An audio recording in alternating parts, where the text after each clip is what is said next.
우리 동네 1층 상가 유리창에요. 그 덕지 붙어 있는 빛바랜 임대문의 전단지. 아마 지금 이 방송을 듣고 계신 여러분도 출퇴근길에 매일 마주치실 겁니다. 네, 정말 흔한 풍경이죠. 요즘 어딜 가나 보이니까요. 맞아요.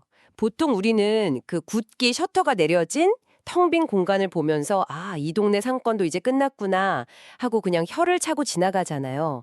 사실 상가 공실이라는 게 곧 누군가의 뼈아픈 실패나 감당하기 힘든 빚의 상징이니까요. 그렇죠. 겉으로 보기엔 완전히 상권의 무덤처럼 보이니까요. 그런데 말이죠. 오늘 우리의 심층 탐구가 끝날 때쯤이면 여러분은 그 먼지 쌓인 빈 상가를 전혀 다른 눈으로 보게 되실 겁니다. 누군가는 바로 그 텅 빈 먼지 구덩이에서 매달 300만 원의 순수익을 그것도 자동으로 뽑아내고 있거든요. 맞습니다. 그 상가들은 더 이상 무덤이 아니에요. 그 방식만 완전히 바꾼다면 거대한 현금을 창출해낼 수 있는 아주 깨끗한 도화지 같은 거죠.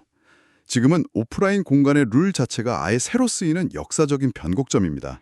오, 룰이 완전히 바뀐다. 그래서 오늘 우리가 파헤쳐볼 핵심 자료가 바로 스마트 인사이트 렉에서 발행한 리포트 공실 무인화 전략입니다. 길거리에 방치된 그 흔한 폐업 상가를 월 순수익 300만 원에 꼬박꼬박 창출해내는 하이퍼로컬 무인 공간으로 탈바꿈시키는 실전 전략이죠. 네, 아주 흥미로운 자료입니다. 자, 청취자 여러분, 한번 상상해 보세요. 지금 살고 계신 동네에 그 낡은 빈 상가가 사실은 여러분을 기다리고 있는 거대한 수익 엔진이라면 어떨까요? 전문가님, 이거 어디서부터 접근해야 하죠? 이 전략을 제대로 이해하시려면요. 먼저 2026년 현재 상가 공실의 아주 잔혹한 현실부터 직시해야 합니다. 리포트의 두 번째 슬라이드 데이트를 보면 지방도시하고 서울 외곽 구도심의 1층 상가 공실률이 무려 30%를 돌파했거든요. 오, 30%요? 그럼 10곳 중에 3곳이 비어 있다는 거잖아요. 이건 좀 심각한데요? 네, 맞아요. 근데 이게 프로스트 일시적인 불경기가 아니라는 게 핵심입니다. 누군가 들어와서 인테리어를 싹 하고 장사를 하고 매달 건물주한테 꼬박꼬박 월세를 바치는 그 전통적인 임대차 계약이라는 시스템 자체가 영구적으로 붕괴해버린 거예요. 잠깐만요. 영구적인 붕괴라뇨? 아무리 그래도 경기가 좀 좋아지면 다시 자영업자들이 들어와서 빵집도 열고 뭐 카페도 열고 그러지 않을까요? 부동산은 결국 입지 좋으면 버티면 된다 이게 불문율이잖아요. 아, 그게 바로 전형적인 과거의 함정입니다.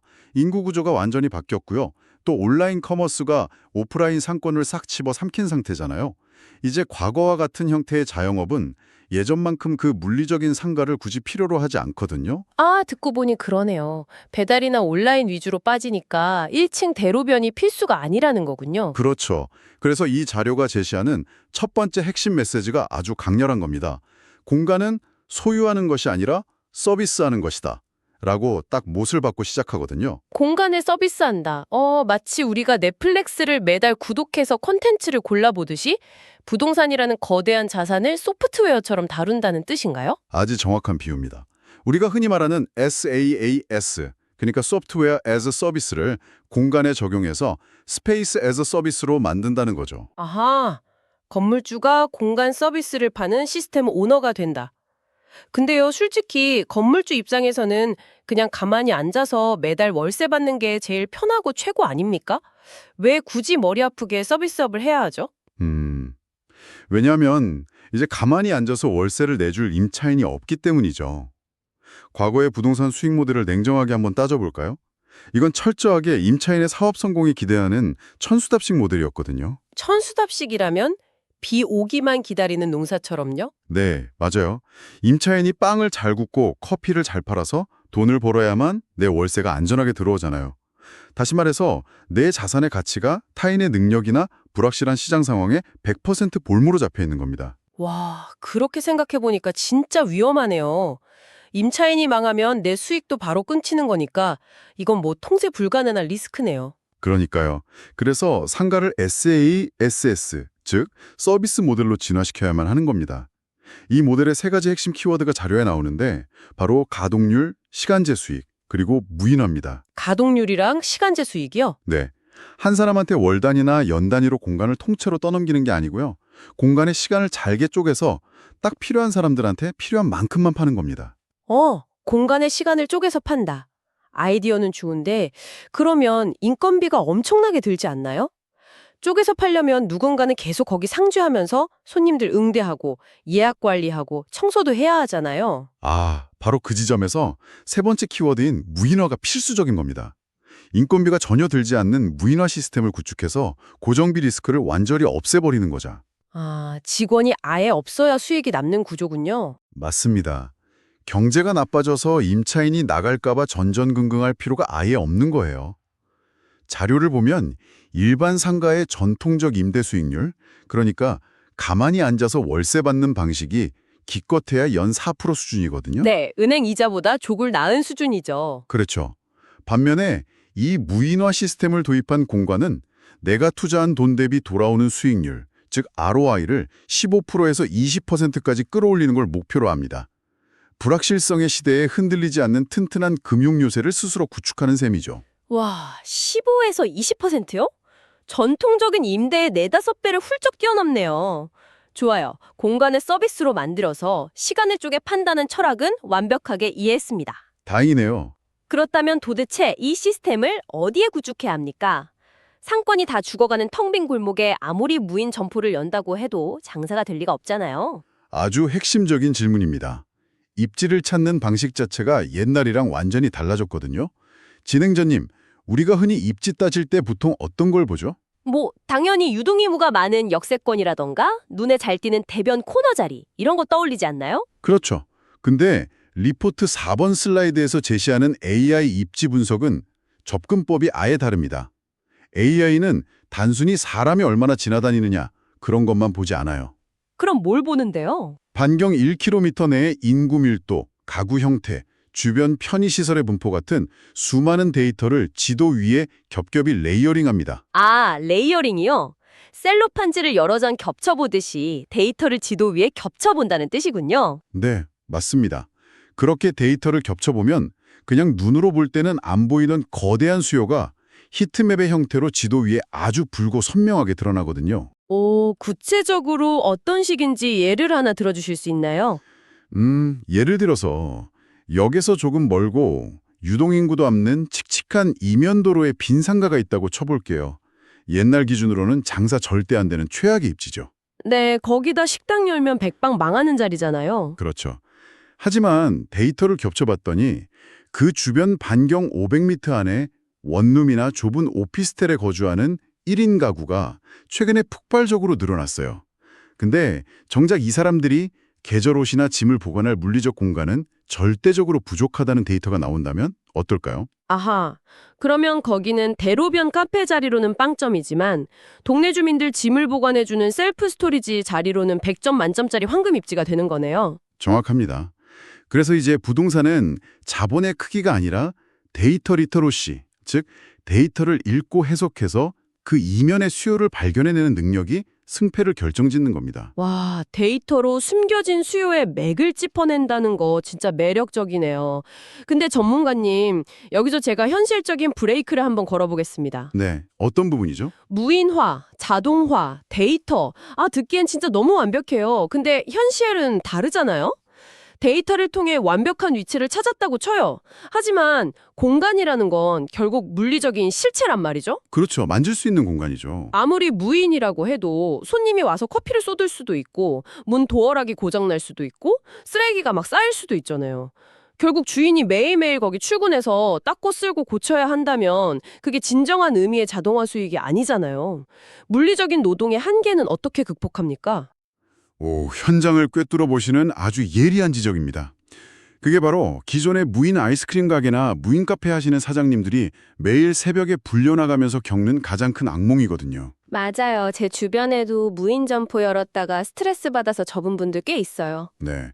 그래서 그 한계를 돌파하려고 자료 5번 슬라이드에서 무인 공간의 심장이라고 불리는 IoT 인프라를 무조건 구축해야 한다고 강조하는 겁니다. 단순하게 비밀번호 누르는 디지털 도어락 하나 덜렁 달아놓고 무인 점포라고 부르는 시대는 끝났어요. 그럼 어떤 인프라가 들어가는 건가요? 스마트 도어락, AI CCTV, 원격 전력 제어 센서, 온습도 조절기 이런 걸 싹 다 하나로 묶어서 거대한 공간 OS, 즉 운영체제를 구축하는 겁니다. 아, 공간을 통제하는 전용 운영체제요. 컴퓨터의 윈도우나 스마트폰의 iOS 같은 거군요. 그게 구체적으로 어떻게 작동하는 거예요? 스마트폰 앱 하나로 그 공간 내의 모든 기기가 유기적으로 통제됩니다. 리포트에서 진짜 흥미로운 비유를 들었는데 자율주행차의 AI가 도로 상황을 쫙 인식하고 스스로 핸들이랑 브레이크를 조작하잖아요. 네네, 알아서 운전하죠. 그것처럼 이 시스템 내의 공간 에이전트가 실내 환경을 24시간 내내 알아서 제어하는 거예요. 온도가 너무 올라가면 스스로 에어컨을 켜고 예약 시간이 딱 끝나면 자동으로 메인 조명을 끄고 대기 모드로 들어가는 식이죠. 와, 조명이랑 에어컨 끄는 것까진 진짜 좋은데 아까 제가 말한 쓰레기 문제는요. 결국 청소는 로봇 청소기가 백날 돌아다녀도 완벽하게 못하잖아요. 사람이 가서 닦아야지. 아, 그래서 API 연동이라는 기술이 들어가는 겁니다. API요? 네. API는 쉽게 말해서 소프트웨어끼리 서로 대화하고 명령을 주고받는 디지털 통로 같은 건데요. 예약된 손님이 퇴실하고 청소가 필요한 시점이 딱 되면 이 공간 OS가 동네에 있는 지역 청소 인력 매칭 플랫폼에 API를 통해서 스스로 접속을 합니다. 펄, 알아서 접속을 한다고요? 네. 그리고는 지금 202로 청소해 주세요 하고 자동으로 일감을 발주하는 거예요. 청소하시는 분이 와서 청소가 끝나면 정산까지 시스템이 알아서 싹 끝냅니다. 소유주는 그냥 집에서 편하게 커피 마시면서 스마트폰 대시보드 알림만 띡 확인하면 되는 완벽한 무인 사이클이 완성되는 거죠. 와, 좀 소름 돋네요. 물리적인 현실의 공간인데 관리 과정은 완전한 디지털 소프트웨어 그 자체군요. 무슨 심시티 같은 게임을 현실에서 하는 것 같아요. 맞습니다. 게임하듯이 공간을 운영하는 거죠. 자, 그러면 하드웨어인 데이터 입지하고 소프트웨어인 공간 OS까지 완벽하게 준비가 끝났습니다. 이제 우리 청취자분들이 가장 궁금해할 진짜 알맹이가 남았죠. 이 텅 빈 공간에 도대체 어떤 아이템을 채워 넣어야 가장 돈이 될까요? 자료 보니까 3가지 구체적인 모델이 있던데 이거 진짜 재밌더라고요. 네. 각각의 모델이 어떻게 공간의 한계를 극복하고 짭짤한 수익을 내는지 하나씩 뜯어볼 필요가 있습니다. 네, 제가 먼저 첫 번째 모델 소개해 볼게요. 지능형 셀프 스토리지입니다. 아까 잠깐 예시로 드셨는데 좁은 오피스텔이나 원룸에 사는 1인 가구한테 제2의 창고를 빌려주는 거예요. 겨울철에 안 입는 롱패딩, 캠핑 장비, 버리기 아까운 책들. 집은 좁은데 짐은 많잖아요. 이런 것들을 최적의 온습도가 유지되는 동네 무인 창고에 보관하는 거죠. 네, 수요가 엄청나죠, 요즘. 간에 구독한다는 발상, 진짜 신선하지 않나요? 아주 정확하게 짚으셨어요. 이 첫 번째 모델의 진짜 핵심은 관리 강도가 엄청 낮다는 거고요. 그리고 압도적으로 높은 유지율, 즉 리텐션에 있습니다. 아, 리텐션이요? 한번 들어오면 잘 안 나간다는 네, 거죠? 그렇죠. 한번 그 무거운 캠핑 장비나 겨울옷 박스를 창고에 맡긴 고객을 상상해 보세요. 웬만해서는 그 무거운 짐을 다시 빼서 다른 곳으로 옮기는 수고를 굳이 하지 않거든요. 아, 귀찮아서라도 그냥 계속 결제하게 되죠. 저도 구독 취소하는 거 몇 날 까먹거든요. 맞아요.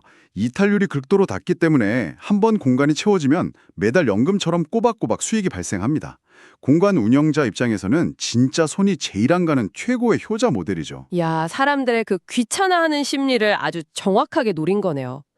그럼 두 번째 모델은 뭔가요? 이건 결이 조금 다르던데요. 네. 모델 2는 프라이빗 렌탈 스튜디오입니다.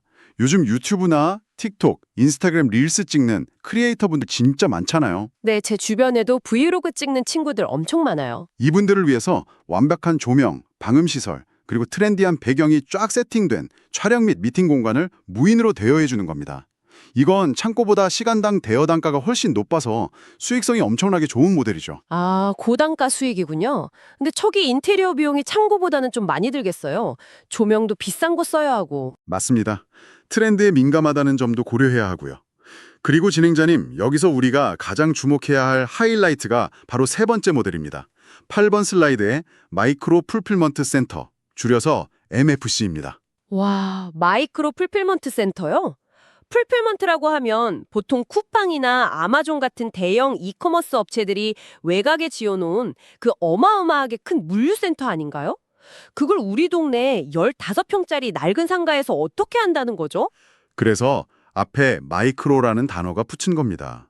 도심 외곽에 있는 거대한 물류 창고만으로는요, 지금 소비자들이 원하는 30분 내 배송이나 초근접 당일 배송을 도저히 소화할 수가 없거든요. 아, 배달 속도를 더 끌어올리려면 물리적으로 가까워야 하니까. 네. 그래서 이커머스 업체들이 소비자와 가장 가까운 동네 구석구석에 아주 작은 소형 물류 거점들을 막 구축하고 있는데 그게 바로 MFC입니다. 근데 이게 어떻게 해서 폭발적인 수익을 내느냐? 자료에서는 이 동네 골목의 작은 상가가 미래의 무인 로봇택시 네트워크와 연동되는 시나리오를 제시하고 있습니다. 잠깐만요. 무인 로봇택시요. 와, 머릿속에 그림이 확 그려지네요. 그러니까 새벽 3시에 텅 빈 거리에 자율주행 로봇택시가 제가 운영하는 동네 상가 앞으로 미끄러지듯 다가오는 거죠. 네, 그렇죠. 그럼 우리 상가의 공간 OS가 시스템을 통해서 그 택시를 인식하고 자동으로 셔터를 찡 하고 열어줍니다. 그러면 택시 안에 있던 배송 로봇이 물건을 내려놓고 가거나 반대로 우리 상가에 보관되어 있던 고객의 택배를 로봇이 픽업해서 라스트마일 배송을 떠나는. 와, 이런 그림 맞나요? 완벽합니다. 바로 그겁니다. 사람이 굳이 개입할 필요가 전혀 없는 기계와 기계 간의 완벽한 협업, 즉 M2M이 이루어지는 거죠. 진짜 SF 영화 같네요. 이건 단순히 내 빈 상가에서 월세 몇 푼 받는 수준을 완전히 넘어서는 거예요. 여러분의 낡은 상가가 하이퍼로컬 거점이자 미래 물류도시의 실핏줄 같은 역할을 수행하면서 24시간 쉬지 않고 가치를 창출하는 핵심 노드로 진화한다는 뜻입니다. 와, 텅 빈 상가가 미래 물류의 심장부가 된다. 스케일이 진짜 장난 아니네요. 근데요, 전문가님. 네, 아이디어도 너무 좋고 미래 비전도 다 알겠어요. 완벽합니다. 하지만 저는 여기서 아주 지독하게 현실적인 걱정이 하나 팍 듭니다. 어떤 걱정이죠? 아무리 멋진 무인 스튜디오나 최첨단 창고를 지어놔도요. 결국 동네 사람들이 알아서 찾아와서 카드를 긁고 결제하지 않으면 말짱 도루묵 아닙니까? 예전처럼 길거리에 서서 아주머니들한테 전단지를 뿌릴 수도 없고 알바생 시켜서 홍보할 수도 없잖아요. 그렇죠. 마케팅이 문제죠. 게다가 직원이 한 명도 상주하지 않는데 새벽에 막 술 취한 취객이 들어와서 난동 부리고 문을 다 부숴놓거나 누군가 작정하고 들어와서 비싼 카메라나 조명 장비를 싹 다 훔쳐가면 그 비즈니스는 그날로 끝나는 거 아니에요. 이런 막막한 운영 리스크는 도대체 어떻게 통제합니까? 가장 현실적이고 뼈아픈 질문을 해주셨네요. 아무리 최첨단 시스템을 깔아놔도 고객을 데려오는 마케팅이랑 내 자산을 지키는 보안이 무너지면 그건 그냥 모래성이나 다름없죠. 그래서 리포트 9번 10번 슬라이드에서는 이 치명적인 문제를 아주 영리하게 해결하는 두 가지 동물 캐릭터 전략을 제시합니다. 동물 캐릭터요? 네, 바로 여우의 마케팅과 너구리의 보안입니다. 여우랑 너구리요? 어떤 의미인지 확 와닿지는 않는데 여우부터 한번 파헤쳐보죠. 마케팅을 도대체 어떻게 여우처럼 영리하게 한다는 겁니까? 하이퍼로컬 타겟팅의 극지를 보여주는 전략인데요. 여러분의 동네 무인 스튜디오를 알리기 위해서 포털 사이트에 비싼 돈 주고 전국 단위로 광고를 쏠 필요가 전혀 없습니다.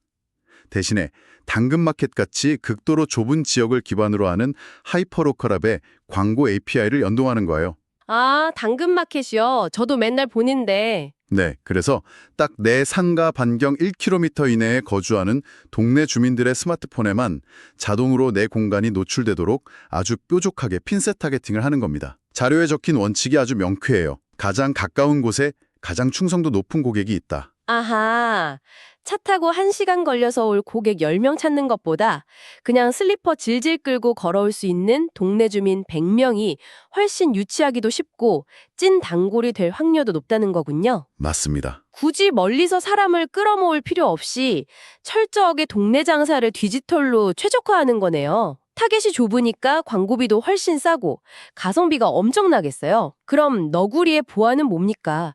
도난이나 기물 파손 같은 범죄는 어떻게 막죠? 직원이 없는데. 그 빈자리를 인공지능이 아주 완벽하게 대체해 줍니다. 그냥 하루 종일 녹화만 주구장창하는 옛날 구형 CCTV가 아니에요. 공간을 감시하는 AI CCTV는 사람의 움직임을 바운딩 박스라는 기술로 실시간 인식합니다. 바운딩 박스요? 상자 같은 건가요? 네, CCTV 화면 안에서 사람이나 물체의 윤곽에 네모난 상자, 즉 박스를 그려서 실시간으로 추적하는 AI 기술이에요. 누군가 정상적으로 걸어다니거나 의자에 앉아있는 건 전혀 문제가 안 됩니다. 하지만 만약 어떤 사람이 크게 팔을 휘둘러서 물건을 부수려는 이상행동을 하거나 출입 권한이 아예 없는 구역에 무단으로 침입하려고 하면 어떻게 될까요?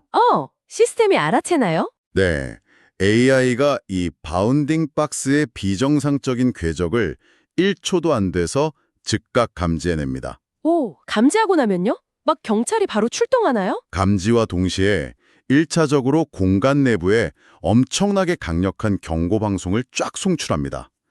띠링띠링 이상행동이 감지되었습니다. 즉시 퇴각하십시오 하고요. 오, 도둑이 깜짝 놀라겠네요? 그렇죠. 그리고 진짜 중요한 건 이겁니다.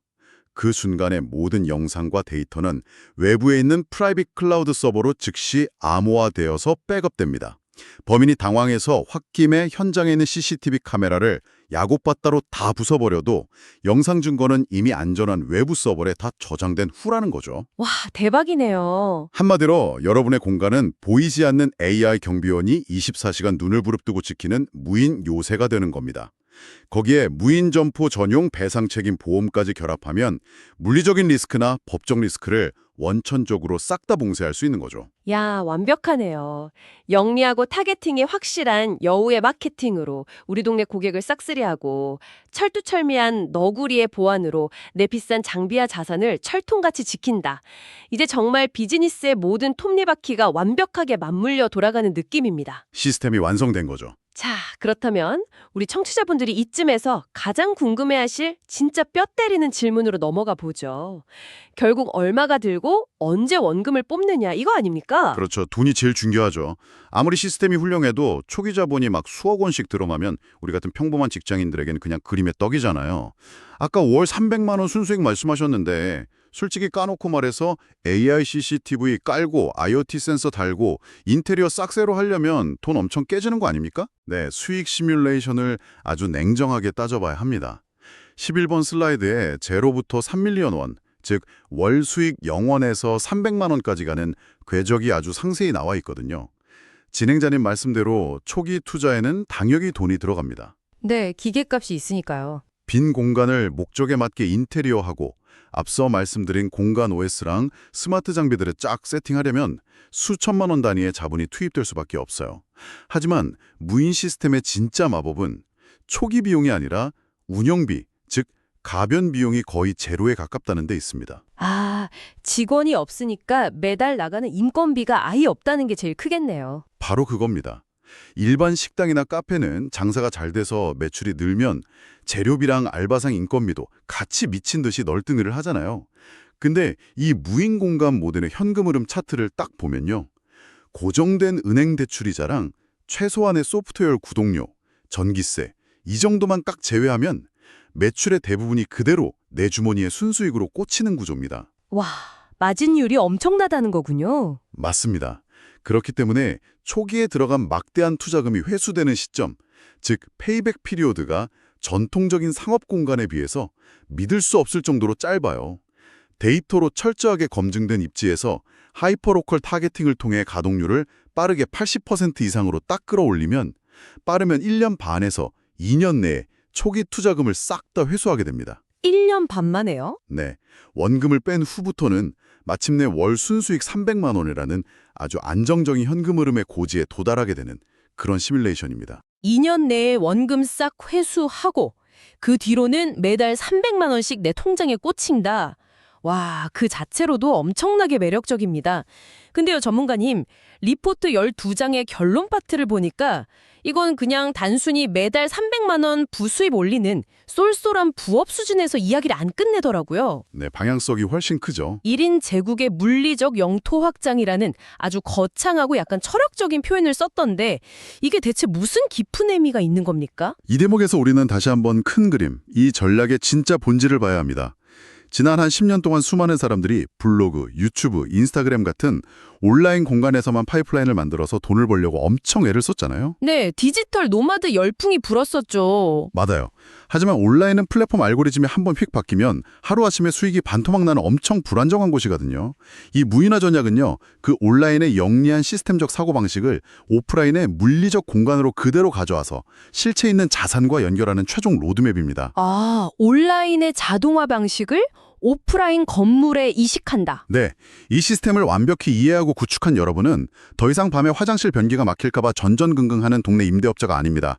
스마트 인사이트 랩 같은 데이터 시스템의 서포트를 받으면서 공간의 데이터를 실시간으로 읽고 제어하는 지능형 자산가이자 마스터 매니저로 진화하는 것이죠. 와, 지능형 자산가.